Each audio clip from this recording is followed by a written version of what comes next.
சரி, நாம இன்னைக்கு ஒளியல் அதாவது அக்கூஸ்டிக்ஸ் பத்தி ஒரு சின்ன அறிமுகம் பார்க்கலாம். நீங்க ஒரு ஹால்லயோ இல்ல ரூம்லயோ இருக்கும்போது பேசுறது சரியா கேட்காம இல்ல பாட்டு சரியா ஒழிக்காம கவனிச்சிருக்கீங்களா? இதுக்கெல்லாம் காரணம் அந்த இடத்தோட ஒளியல் அமைப்பு தான்.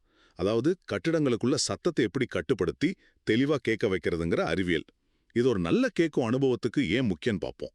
ஓகே, முதல்ல தெரிஞ்சுக்க வேண்டியது எதிர்முழக்கம், அதாவது ரெவர்பரேஷன்.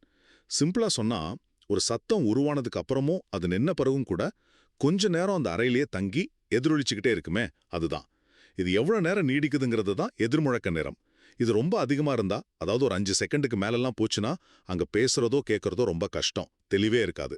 ரெண்டாவது விஷயம், ஒளி உறிஞ்சுதல், அதாவது அப்சார்ப்ஷன். இது ரொம்ப முக்கியங்க. சில பொருட்கள் சவுண்ட் எனர்ஜியை உள்வாங்கி அதை வெப்பமா மாத்துறோம். இதனால தேவையில்லாத எதிரொலிப்பு குறையும்.